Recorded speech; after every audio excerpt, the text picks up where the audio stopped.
بركة حياتنا ونور بيوتنا، صحتهم أمانة في رقبتنا. أهلا بيكم في المهم الصحة.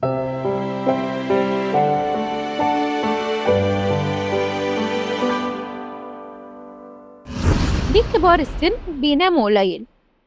مع تقدم العمر بنلاقي المسنين بيناموا قليل، بيبقى نومهم خفيف وممكن كل شوية يصحوا، وده بيبقى نتيجة عدة أسباب، من ضمنها تغيير الساعة البيولوجية للجسم، وعشان كده بنلاقي المسنين بيناموا بدري ويصحوا بدري. من العوامل الأخرى نقص هرمون الميلاتونين. الميلاتونين بيقل مع تقدم العمر. الميلاتونين ده هو المسؤول عن تنظيم النوم، وعشان كده بتلاقي في تغيرات بتحصل في النوم.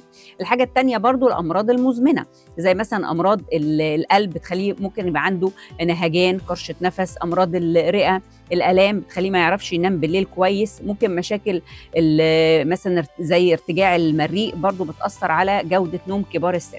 المشاكل النفسية بقى زي القلق والاكتئاب والتوتر، دي برضو من الحاجات اللي بتأثر على نوم كبار السن.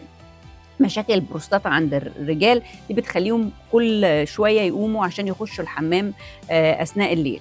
الحاجة التانية برضو الآثار الجانبية لبعض الأدوية زي مضادات البول، دي بتخلي عنده إضرار بول فكل شوية يقوم يخش الحمام.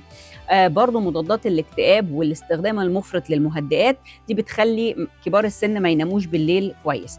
عوامل أخرى برضو زي ان هو ما بيتحركش كتير خلال النهار، فتلاقيه فتره نهار يقعد يغفل كتير او بياخد قيلوله كتير فتره نهار، ده يخليه بالليل ما ينامش كويس. برضو قله التعرض لضوء الشمس فتره النهار، ده بيخليه برضو بالليل ما ينامش كويس، او بينام كتير فتره النهار برضو بيخليه بالليل ما ينامش كويس.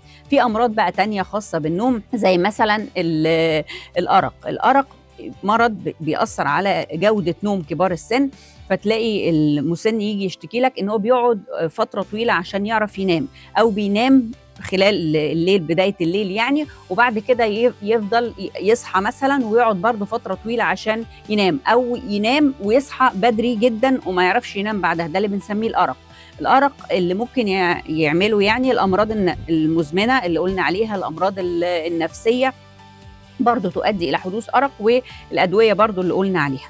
من ضمن برضه مشاكل النوم اللي ممكن تحصل في كبار السن مرض كده بنسميه توقف التنفس اثناء النوم او obstructive sleep apnea. دي بتحصل في الناس شكل الشخص ده ممكن تلاقيه مليان شويه، رقبته قصيره.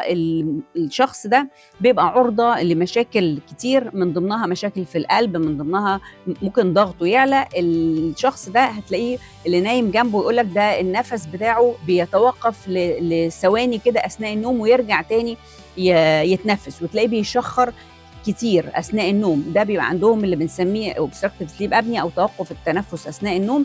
لا ده لازم يكشف، عشان ده ممكن مرض ممكن يعمل لنا مضاعفات كتير على القلب، وممكن يؤدي الى ارتفاع ضغط الدم.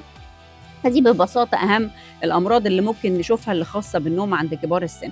وبتمنى لكم حياة صحية خالية من الأمراض، ومستنية أسئلتكم واستفساراتكم في الكومنتس، وأشوفكم في الحلقة الجاية على خير.